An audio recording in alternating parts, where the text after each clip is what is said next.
Socio പ്ലസിലേക്ക് എല്ലാവർക്കും സ്വാഗതം. Kerala towards modernity എന്ന യൂണിറ്റിലെ മൂന്നാമത്തെ ക്ലാസ് ആണ് നമ്മളിവിടെ സ്റ്റാർട്ട് ചെയ്യുന്നത്. കേരളം ആധുനികതയിലേക്ക് എന്ന യൂണിറ്റിലെ മൂന്നാമത്തെ ക്ലാസ്.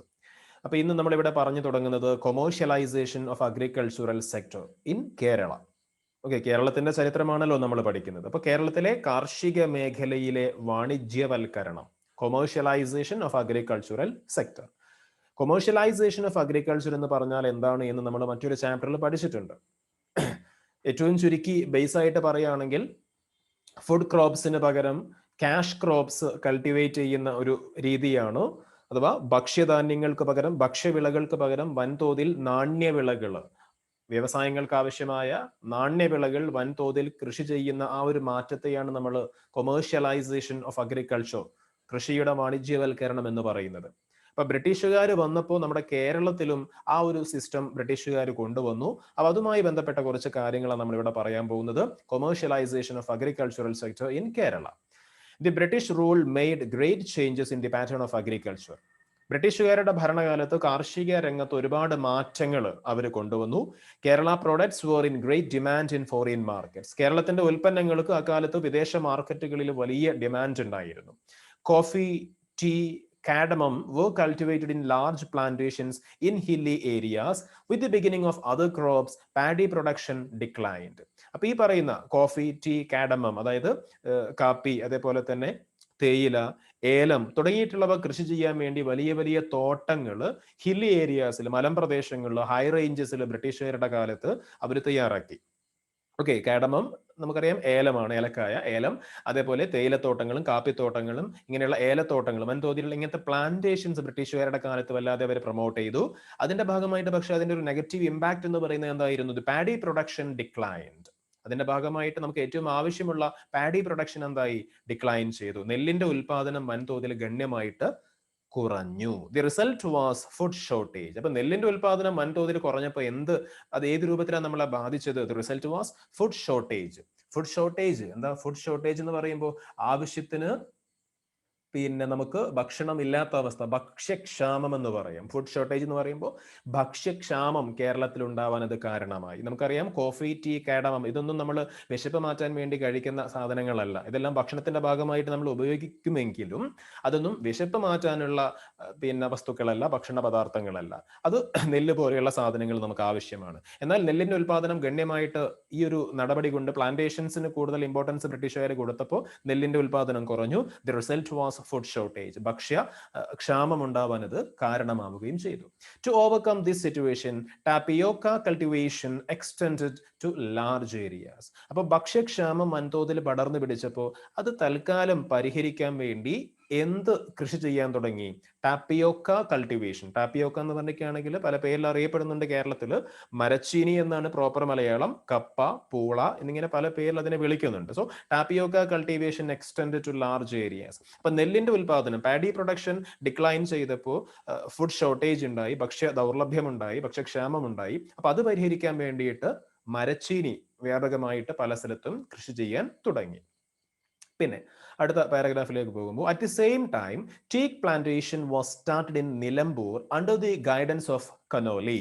ശ്രദ്ധിക്കണം, നിലമ്പൂരിൽ, ഓക്കെ, മലപ്പുറം ജില്ലയിലെ നിലമ്പൂരില് തേക്ക് തോട്ടം ബ്രിട്ടീഷുകാർ സ്റ്റാർട്ട് ചെയ്തു. ഓക്കെ, തേക്ക് തോട്ടമാണ്, പ്ലാന്റേഷൻ തന്നെയാണ്. Teak plantation was started in Nilambur under the guidance of Conolly. Okay, Conolly എന്നും കോനോലി എന്നും ഒക്കെ പറയാറുണ്ട്.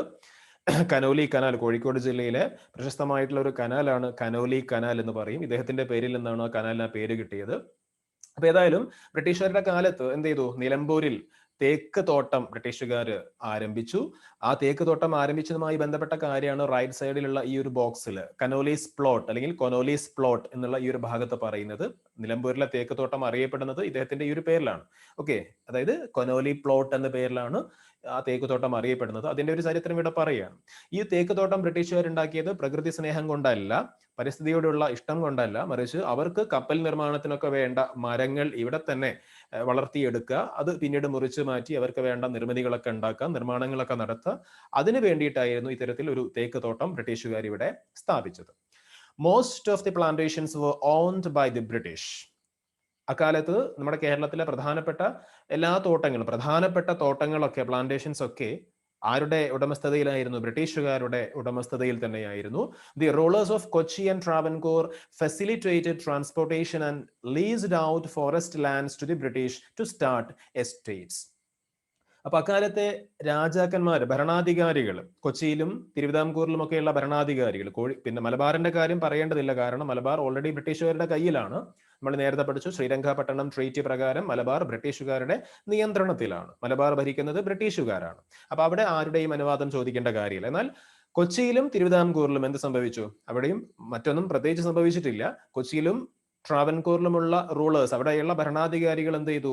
ബ്രിട്ടീഷുകാർക്ക് ആവശ്യമായിട്ടുള്ള ഭൂമിയൊക്കെ, പ്ലാന്റേഷൻസ്, തോട്ടങ്ങൾ ഉണ്ടാക്കാൻ ആവശ്യമായിട്ടുള്ള ഭൂമിയൊക്കെ ആര് നൽകി?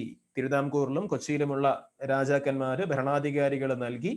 മാത്രമല്ല അവിടേക്കൊക്കെയുള്ള റോഡുകളൊക്കെ, ഓക്കെ, അങ്ങനെയുള്ള വൻതോതിൽ, പിന്നെ കാട് അല്ലെങ്കിൽ വനഭൂമി വൻതോതിൽ ബ്രിട്ടീഷുകാർക്ക് നൽകി. അതേപോലെ തന്നെ തോട്ടങ്ങളിലേക്ക് റോഡുകളും അങ്ങനെയുള്ള ഗതാഗത സൗകര്യങ്ങളൊക്കെ ഏർപ്പെടുത്തുകയും ചെയ്തു കൊച്ചിയിലും ട്രാവൻകൂറിലുമുള്ള ഭരണാധികാരികൾ. ശരിക്കും പറഞ്ഞാൽ അവിടെയും ഇങ്ങനെയുള്ള വലിയ പ്ലാന്റേഷൻസ് ഒക്കെ സ്റ്റാർട്ട് ചെയ്തു ബ്രിട്ടീഷുകാരുടെ കാലത്ത്.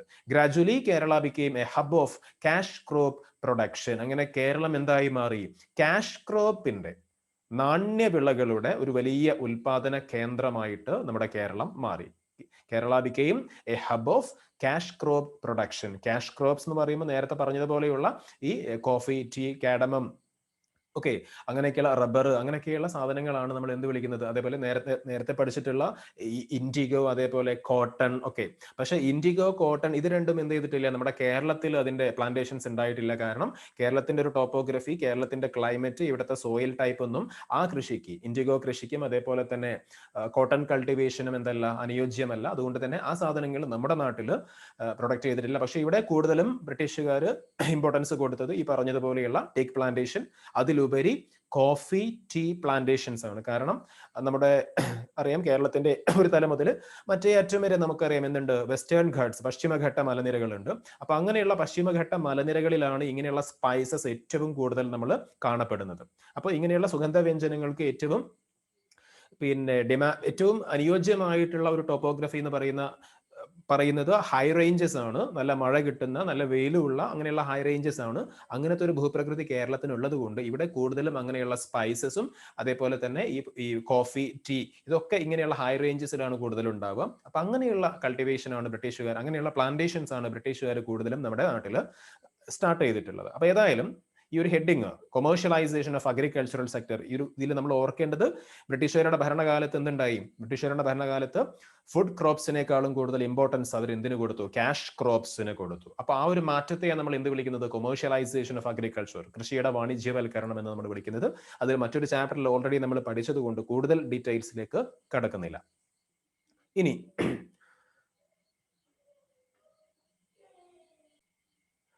അടുത്ത ഹെഡിങ് നമുക്ക് കാണാം, growth of plantation and traditional industries. Okay, രണ്ട് കാര്യമാണ് പറയുന്നത്, growth of plantation industries and growth of traditional industries. തോട്ടം വ്യവസായങ്ങളുടെയും അതേപോലെ പരമ്പരാഗത വ്യവസായങ്ങളുടെയും വളർച്ച. ഓക്കെ, തോട്ടം വ്യവസായങ്ങൾ, പ്ലാന്റേഷൻ ബേസ്ഡ് ഇൻഡസ്ട്രി, അതാണ് തോട്ടം വ്യവസായങ്ങൾ. ട്രഡീഷണൽ ഇൻഡസ്ട്രീസ് എന്ന് പറയുമ്പോൾ പരമ്പരാഗത വ്യവസായങ്ങൾ. അപ്പൊ അത് രണ്ടിന്റെയും വളർച്ചയാണ് നമ്മളിവിടെ പറയുന്നത്. ശ്രദ്ധിക്കണം, ആ കൂട്ടത്തിൽ അടുത്തൊരു ഹെഡിങ്ങും കൂടി ഞാൻ നിങ്ങളെ കാണിക്കാം. ഓക്കെ, അടുത്ത ഹെഡിങ് സ്ക്രീനിൽ കാണാൻ പറ്റും, rise of modern industries. Okay, ആധുനിക വ്യവസായങ്ങളുടെ ഉദയം, ഗ്രോത്ത്, വളർച്ച എന്നൊക്കെ പറയാം. അപ്പൊ ഇങ്ങനെയുള്ള 3 ഇൻഡസ്ട്രീസിനെ നമ്മൾ ഇവിടെ പരിചയപ്പെടാൻ പോവാണ്. ഏതൊക്കെയാണ്? ഒന്നും കൂടി ഞാൻ ഇവിടെ മാർക്ക് ചെയ്യാം. ഏറ്റവും ആദ്യം ഗ്രോത്ത് ഓഫ് പ്ലാന്റേഷൻ ഇൻഡസ്ട്രി, അതേപോലെ growth of traditional industries. Okay, തോട്ടം വ്യവസായങ്ങൾ, അതേപോലെ പരമ്പരാഗത വ്യവസായങ്ങൾ. മൂന്നാമത്തേതാണ് മോഡേൺ ഇൻഡസ്ട്രീസ്, ആധുനിക വ്യവസായങ്ങൾ. ഓക്കെ, അപ്പൊ ഈ 3 കാര്യങ്ങൾ, ഈ 3 വ്യവസായങ്ങളെ പറ്റി നമ്മൾ ഇവിടെ നോക്കാൻ പോവാണ്. ഓക്കെ, അപ്പൊ ഏറ്റവും ആദ്യം ഗ്രോത്ത് ഓഫ് പ്ലാന്റേഷൻ ഇൻഡസ്ട്രി, തോട്ടം വ്യവസായങ്ങൾ. എന്താണ് തോട്ടം വ്യവസായം എന്ന് പറയുമ്പോൾ? നമ്മൾ നേരത്തെ പറഞ്ഞു, കോഫി, ടീ, കാഡമം, ഇതൊക്കെ ഓരോ പ്ലാന്റേഷൻസ് ആണ്, വലിയ തോട്ടങ്ങളിലായി നടക്കുന്ന കൃഷിയാണ്. അതേപോലെ ഷുഗർ കെയിൻ, നമുക്കറിയാം, കരിമ്പ്, അതൊക്കെ വലിയ തോട്ടങ്ങളാണ്. ഓക്കെ, അതുപോലെ റബ്ബർ, അതും വലിയ 1-2 മരങ്ങളിലല്ല, ഒരുപാട് റബ്ബർ മരങ്ങളുള്ള വലിയ തോട്ടങ്ങളാണ്, പ്ലാന്റേഷൻസ് ആണ് അതൊക്കെ. അപ്പൊ ഇങ്ങനെയുള്ള പ്ലാന്റേഷൻ ബേസ് ചെയ്തുകൊണ്ടുള്ള ഇൻഡസ്ട്രിയാണ് എന്ത്? പ്ലാന്റേഷൻ ഇൻഡസ്ട്രീസ് എന്ന് പറയുന്നത്. അതായത് ഇപ്പൊ നമ്മൾ ഷുഗർ കെയിൻ എന്ന് പറയുന്ന പ്ലാന്റേഷൻ, കരിമ്പിന്റെ വലിയ തോട്ടം, ആ കരിമ്പിൻ തോട്ടത്തെ ഡിപ്പെൻഡ് ചെയ്തുകൊണ്ട് ഉണ്ടാവുന്ന ഇൻഡസ്ട്രിയാണ് ഷുഗർ ഇൻഡസ്ട്രി അഥവാ പഞ്ചസാര ഫാക്ടറികൾ, പഞ്ചസാര വ്യവസായം എന്ന് പറയുന്നത്. ഓക്കെ, അതേപോലെ തന്നെ നമുക്കറിയാം കോട്ടൺ, പരുത്തി, അതൊരു കൃഷിയാണ്. അങ്ങനെയുള്ള വലിയ കോട്ടൺ പ്ലാന്റേഷന്, കോട്ടൺ കൾട്ടിവേഷൻ നടക്കുന്ന വലിയ പ്ലാന്റേഷന്, അല്ലെങ്കിൽ കോട്ടൺ എന്ന് പറയുന്ന, പരുത്തി എന്ന് പറയുന്ന ഒരു കൃഷിയെ ഡിപ്പെൻഡ് ചെയ്തുകൊണ്ട് പിന്നെ ഉണ്ടാവുന്ന വ്യവസായങ്ങളാണ്, ഇൻഡസ്ട്രീസ് ആണ് ടെക്സ്റ്റൈൽ ഇൻഡസ്ട്രി, തുണി വ്യവസായം എന്ന് പറയുന്നത്. ഓക്കെ, അപ്പോൾ നമ്മളിവിടെ പറയാൻ പോകുന്ന പിന്നെ plantation industry, growth of plantation industries എന്നുകൊണ്ട് ഉദ്ദേശിക്കുന്നത് ഇങ്ങനെയുള്ള പ്ലാന്റേഷന്റെ ബേസിൽ സ്റ്റാർട്ട് ചെയ്തിട്ടുള്ള ഇൻഡസ്ട്രീസ് ആണ്. ശ്രദ്ധിക്കുക, the British started plantation industries in Kerala with their own capital four processing and exporting cash crops. ബ്രിട്ടീഷുകാർ നമ്മുടെ നാട്ടിൽ എന്ത് ചെയ്തു? പ്ലാന്റേഷൻ ഇൻഡസ്ട്രീസ്, തോട്ടം വ്യവസായങ്ങൾ അവരാണ് ആരംഭിക്കുന്നത്. എന്തിനാണ് ആരംഭിക്കുന്നത്? അവരുടെ നേട്ടങ്ങൾക്ക് വേണ്ടി തന്നെയാണ്. അതായത് നമ്മുടെ നാട്ടിൽ, നമ്മുടെ കേരളത്തിൽ ഉൽപ്പാദിപ്പിക്കുന്ന ക്യാഷ് ക്രോപ്സിന്റെ പ്രോസസ്സിങ്ങും അതിന്റെ എക്സ്പോർട്ടിങ്ങും കാര്യങ്ങൾക്കൊക്കെ വേണ്ടിയിട്ടാണ് അങ്ങനെയുള്ള പ്ലാന്റേഷൻ ഇൻഡസ്ട്രീസ്. ബ്രിട്ടീഷുകാർ ചില ക്രോപ്സിന്, ചില ക്യാഷ് ക്രോപ്സിന് കൂടുതൽ ഇമ്പോർട്ടൻസ് കൊടുത്ത് അതിന്റെ വലിയ പ്ലാന്റേഷൻ നമ്മുടെ നാട്ടിൽ ഉണ്ടാക്കിയെന്ന് നമ്മൾ നേരത്തെ പറഞ്ഞു. അപ്പൊ അങ്ങനെയുള്ള ക്യാഷ് ക്രോപ്സിന്, അങ്ങനെയുള്ള ക്രോപ്സിന്റെ എക്സ്പോർട്ടിങ്ങും ആ ക്രോപ്സിന്റെ പ്രോസസ്സിങ്ങും ഒക്കെ നടത്താൻ വേണ്ടിയിട്ടാണ് ബ്രിട്ടീഷുകാർ എന്ത് സ്റ്റാർട്ട് ചെയ്തത്? പ്ലാന്റേഷൻ ഇൻഡസ്ട്രീസ് സ്റ്റാർട്ട് ചെയ്തത്. അപ്പൊ അതിന്റെ ഭാഗമായിട്ട് tea and coffee factories, and rubber processing units were set up in high ranges. അപ്പൊ അങ്ങനെയുള്ള പ്ലാന്റേഷൻ ഇൻഡസ്ട്രീസ് ആണ് ഇത് tea factory, coffee factory, rubber processing units തുടങ്ങിയിട്ടുള്ളവ.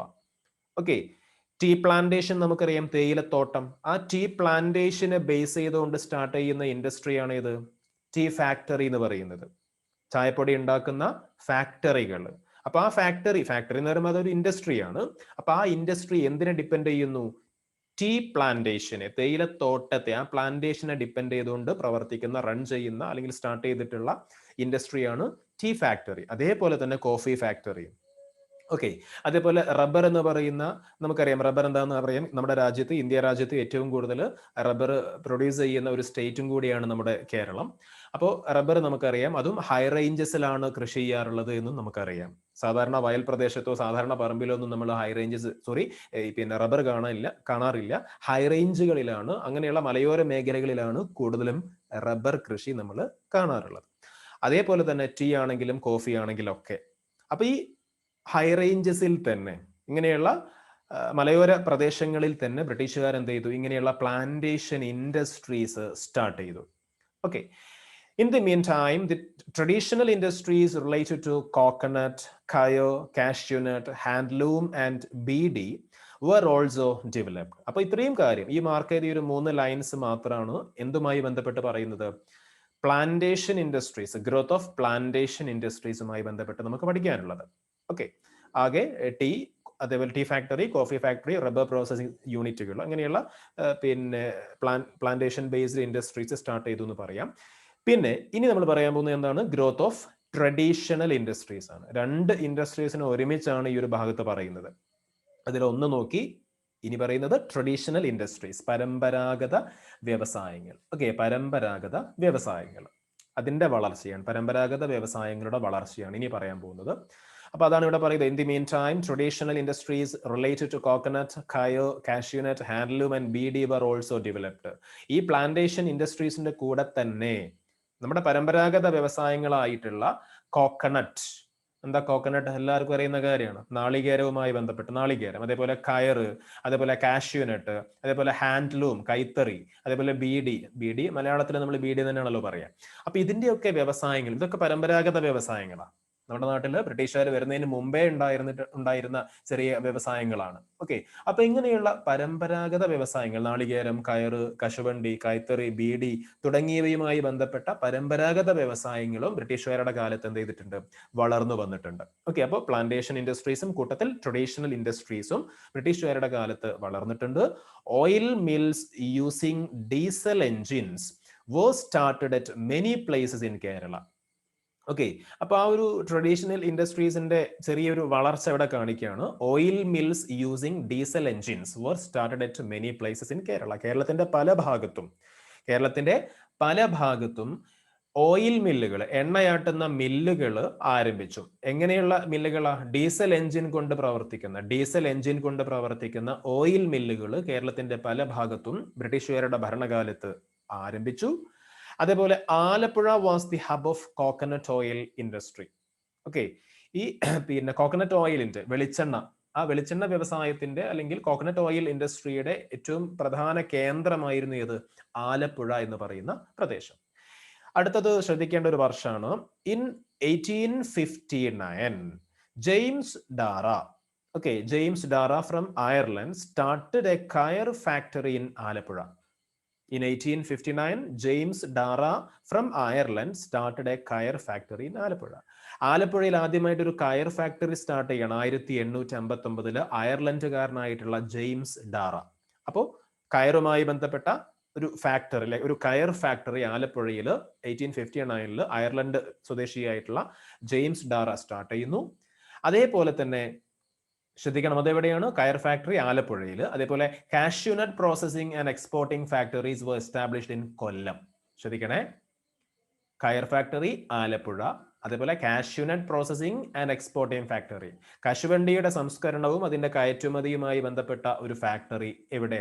കൊല്ലത്ത്. അപ്പൊ കണക്ട് ചെയ്തുകൊണ്ട് പഠിക്കുക. ഓക്കെ, കയർ factory at Alappuzha, cashew nut at Kollam. Cashew nut എന്ന് മാത്രം ഓർത്ത് വെക്കുക. കാഷ്യൂനട്ടിന്റെ പ്രോസസിംഗും എക്സ്പോർട്ടിങ്ങുമായി ബന്ധപ്പെട്ട ഫാക്ടറിയാണ്, അതെവിടെയാണ്? കൊല്ലം.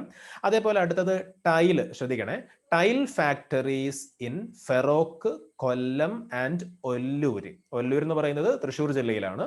അപ്പൊ ഈ പ്രദേശങ്ങളിലൊക്കെ ടൈൽ ഫാക്ടറി കൊണ്ട് ഉദ്ദേശിക്കുന്നത് പിന്നെ ഓട്.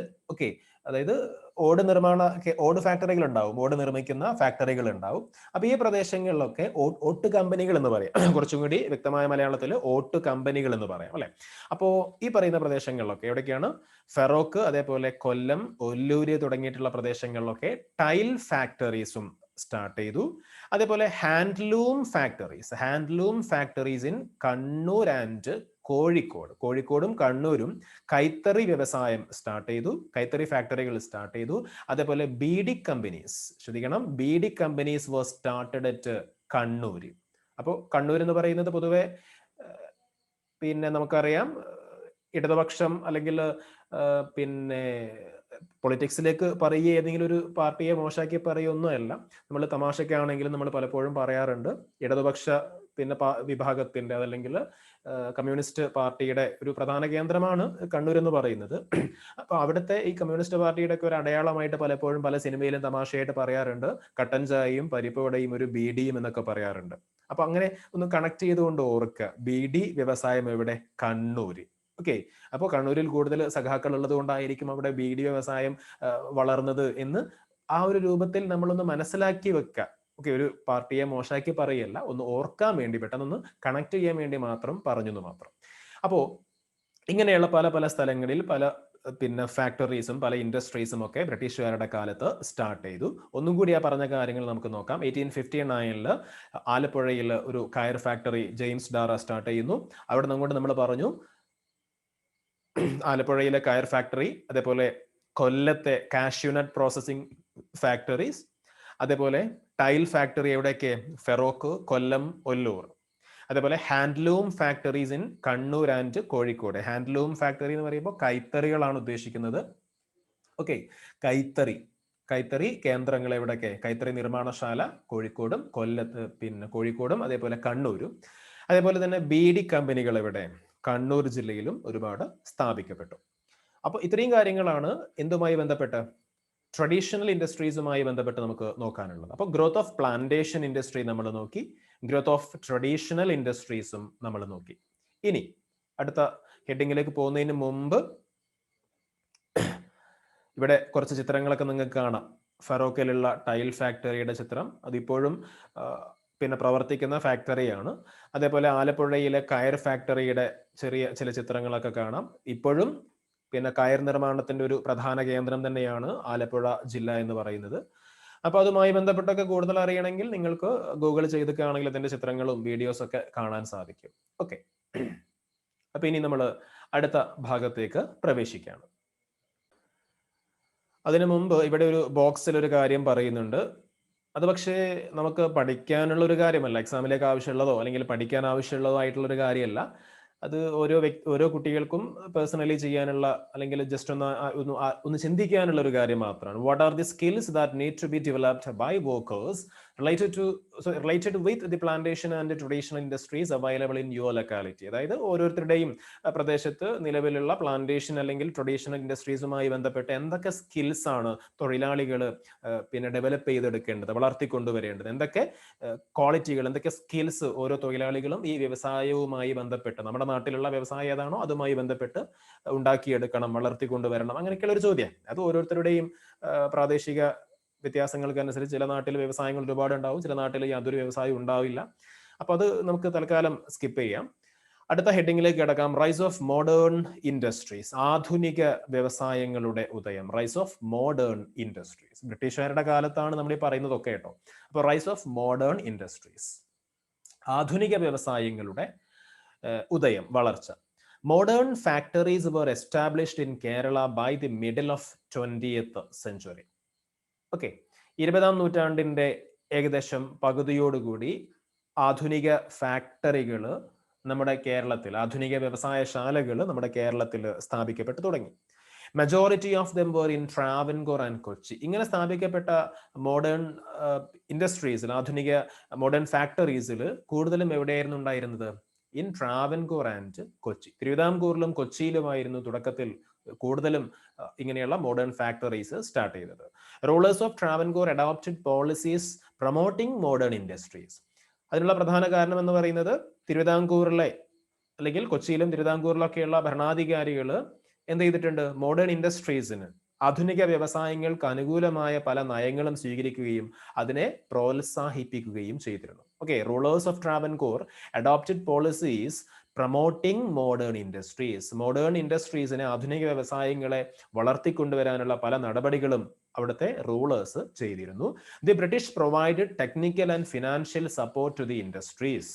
ഓക്കെ, അപ്പൊ ഇങ്ങനെ പിന്നെ കൊച്ചിയിലും ട്രാവൻകൂറിലും ഒക്കെ ഉണ്ടായി വന്നിട്ടുള്ള, സ്ഥാപിക്കപ്പെട്ടിട്ടുള്ള ഈ ഇങ്ങനെയുള്ള ആധുനിക വ്യവസായശാലകൾക്ക് വേണ്ട സാങ്കേതികമായിട്ടുള്ള, സാമ്പത്തികമായിട്ടുള്ള സഹായങ്ങളൊക്കെ ആര് ചെയ്തിട്ടുണ്ട്?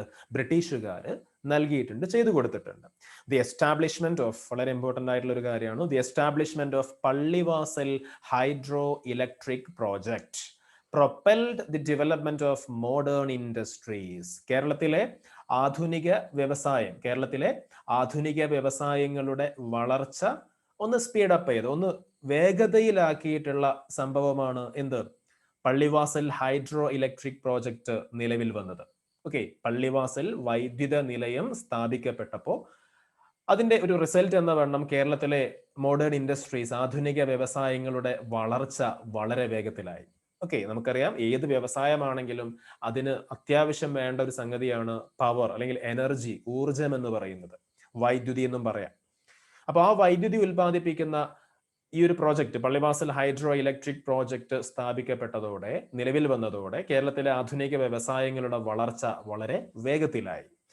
ദി മെയിൻ, അത് ഇടുക്കിയിലാണ് എന്ന് കൂടി ഓർക്കുക. പള്ളിവാസൽ ഹൈഡ്രോ ഇലക്ട്രിക് പ്രോജക്റ്റ് എവിടെയാണ്? അത് പിന്നെ അല്ലെങ്കിൽ പള്ളിവാസൽ വൈദ്യുത നിലയം എന്ന് പറയുന്നത് ഇടുക്കി ജില്ലയിലാണ്. The main factory started during that period. അങ്ങനെ ഈ കാലത്ത് നമ്മുടെ കേരളത്തിൽ ഉണ്ടായിട്ടുള്ള പ്രധാനപ്പെട്ട ചില ഫാക്ടറികൾ, മോഡേൺ ഫാക്ടറീസ് ഇവിടെ പരിചയപ്പെടുത്തുകയാണ്. ആ പേരുകൾ നോക്കാം, ഏത് പിന്നെ ജില്ലയിലാണ് എന്നും പറയുന്നുണ്ട്. ഒന്ന് Punalur paper mill Kollam, FACT Kalamassery Ernakulam, Kundara ceramics Kollam, rubber works Thiruvananthapuram, Tata oil mills at Kochi, Alagappa textile mill at Kochi. വീണ്ടും ആ പേരുകൾ വായിക്കേണ്ട ആവശ്യമില്ല. ഓക്കെ. അപ്പോൾ ഇങ്ങനെയുള്ള ഒരുപാട് മോഡേൺ ഇൻഡസ്ട്രീസ് അല്ലെങ്കിൽ മോഡേൺ ഫാക്ടറീസ് ബ്രിട്ടീഷുകാരുടെ കാലത്ത് നമ്മുടെ കേരളത്തിൽ പല ഭാഗങ്ങളിലായിട്ട് നിലവിൽ വന്നു. സ്വാഭാവികമായിട്ടും ഇങ്ങനെയുള്ള ഇൻഡസ്ട്രീസ്, ഫാക്ടറീസ് ഒക്കെ ഒരുപാട് നമ്മുടെ സമൂഹത്തിൽ വരാൻ തുടങ്ങുമ്പോൾ ഇക്കണോമിക് ആക്ടിവിറ്റീസ് ധാരാളമായിട്ട് നടക്കും, സാമ്പത്തിക ഇടപാടുകൾ ധാരാളമായിട്ട് നടക്കും. അങ്ങനെ ഇക്കണോമിക് ആക്ടിവിറ്റീസ്, ട്രാൻസാക്ഷൻസ് ഒക്കെ ധാരാളമായി നടക്കുമ്പോൾ അതൊക്കെ കൺട്രോൾ ചെയ്യാനും കോർഡിനേറ്റ് ചെയ്യാനും ഒക്കെ നമുക്കറിയാം ബാങ്കുകൾ ആവശ്യമാണ്. അപ്പൊ അതുമായി ബന്ധപ്പെട്ട് നമ്മൾ ഇവിടെ നോക്കാൻ പോവാണ് കുറച്ച് കാര്യങ്ങൾ. Banks were started in Kerala as institutions for accumulating capital and dealing with financial affairs. Okay, അതായത് നേരത്തെ പറഞ്ഞതുപോലെ സാമ്പത്തിക പ്രവർത്തനങ്ങൾ സ്വാഭാവികമായിട്ടും ധാരാളമായിട്ട് നടക്കുമ്പോൾ ഇത്തരത്തിൽ ഏത് പിന്നെ ഒരു ഇൻഡസ്ട്രി, ഫാക്ടറി സ്ഥാപിക്കുകയാണെങ്കിലും അതിന് എന്ത് വേണം? ധാരാളം മൂലധനം ആവശ്യമാണ്, ക്യാപിറ്റൽ ആവശ്യമാണ്. അപ്പൊ ഇത്തരത്തിൽ മൂലധനം സ്വരൂപിക്കുന്നതിനുള്ള പണമിടപാട് സ്ഥാപനങ്ങളായിട്ട് അക്കാലത്ത് ബാങ്കുകൾ കേരളത്തിൽ ഉണ്ടായി വരാൻ തുടങ്ങി. Okay, banks was started in Kerala as an institution for accumulating capital and dealing with financial affairs. സാമ്പത്തിക കാര്യങ്ങളൊക്കെ കൈകാര്യം ചെയ്യാനും വ്യവസായങ്ങൾക്ക് ആവശ്യമായിട്ടുള്ള ക്യാപിറ്റലൊക്കെ ഫോം ചെയ്യാനും അതൊക്കെ പിന്നെ രൂപീകരിക്കാനൊക്കെ വേണ്ടിയിട്ട്, ഓക്കെ, മൂലധനം സ്വരൂപിക്കാനൊക്കെ വേണ്ടിയിട്ട് ബാങ്കുകൾ സ്റ്റാർട്ട് ചെയ്തു. അതിൽ ഓർക്കാനുള്ള വളരെ പ്രധാനപ്പെട്ട ഒരു point, the Nedungadi bank. The Nedungadi Bank was the first private bank in Kerala. കേരളത്തിലെ ആദ്യത്തെ സ്വകാര്യ ബാങ്കാണ്, കേരളത്തിലെ ആദ്യത്തെ സ്വകാര്യ ബാങ്കാണ് Nedungadi bank. Okay, Nedungadi bank പലപ്പോഴും ക്വിസ് മത്സരങ്ങളിലൊക്കെ ചോദിച്ചിട്ടുള്ള ഒരു ചോദ്യമാണ്. പിന്നെ അങ്ങനെ ആ രൂപത്തിലും കൂടി നമ്മളൊന്ന് മനസ്സിലാക്കി വെക്കുക, പരീക്ഷയ്ക്ക് വേണ്ടി മാത്രമല്ലാതെ. കേരളത്തിലെ ആദ്യത്തെ പ്രൈവറ്റ് ബാങ്കാണ് ഇത്, നെടുങ്ങാടി ബാങ്ക്. ഓക്കെ, ഈ നെടുങ്ങാടി ബാങ്ക് ഇപ്പോൾ നിലവിലില്ല. കാരണം അത് എന്തായി, അത് പിന്നെ പഞ്ചാബ് നാഷണൽ ബാങ്കിലേക്ക് മെർജ് ചെയ്തു. ഇപ്പോൾ അത് PNB ആണ്, പഞ്ചാബ് നാഷണൽ ബാങ്ക് ആണ്. നെടുങ്ങാടി ബാങ്ക് എന്ന പേരിൽ ഇപ്പോൾ നിലവിലില്ല. അപ്പോൾ the Nedungadi Bank was the first private bank in Kerala. Later the Imperial Bank, the Indian National Bank and the Chartered Bank came into existence. അപ്പൊ ഈ നെടുങ്ങാടി ബാങ്കിന് ശേഷം പിന്നീട് വേറെയും ചില ബാങ്കുകളൊക്കെ നമ്മുടെ നാട്ടിൽ നിലവിൽ വന്നു. ആ ബാങ്കുകളാണ് ഏതൊക്കെ? Imperial bank, Indian National bank, അതേപോലെ തന്നെ ചാർട്ടേർഡ് ബാങ്ക്. ഓക്കെ, അപ്പോൾ വളരെ ഇമ്പോർട്ടന്റ് ആണ് ഈ ലാസ്റ്റ് പാരഗ്രാഫ്. ആദ്യത്തെ ഇത് ഒരു മാർക്കിനൊക്കെ ചോദ്യം വന്നിട്ടുണ്ട്. നെടുങ്ങാടി കേരളത്തിലെ ആദ്യത്തെ പ്രൈവറ്റ് ബാങ്ക് ഏതാന്നുള്ള ചോദ്യം വന്നിട്ടുണ്ട്. അപ്പൊ നെടുങ്ങാടി ബാങ്ക് ആണ്. അത് കൂടാതെ പിന്നീട് അതിന് ശേഷം വന്നതാണ് ഏതൊക്കെ? Imperial bank, Indian National Bank and chartered bank. Okay, അപ്പോൾ തൽക്കാലം ഇന്നത്തെ ക്ലാസ് നമ്മളിവിടെ കൺക്ലൂഡ് ചെയ്യാണ്. അടുത്ത ക്ലാസ്സിൽ പറഞ്ഞു തുടങ്ങുന്ന ഹെഡിങ് ഒന്ന് നോക്കിയ ശേഷം നമുക്കിവിടെ വൈൻഡപ്പ് ചെയ്യാം. അടുത്ത ഹെഡിങ് എന്താ? British influence on culture. സാംസ്കാരിക മേഖലയിൽ ബ്രിട്ടീഷുകാരുടെ സ്വാധീനം. കേരളത്തിന്റെ സാംസ്കാരിക രംഗത്ത് ബ്രിട്ടീഷ് സ്വാധീനം എപ്രകാരമാണ് ഉണ്ടായത്, അതാണ് നമ്മൾ അടുത്ത ക്ലാസ്സിൽ പറഞ്ഞു തുടങ്ങുക. അപ്പൊ ഇന്നത്തെ ക്ലാസ് നമ്മൾ ഇവിടെ കൺക്ലൂഡ് ചെയ്യുന്നു. Okay, thank you.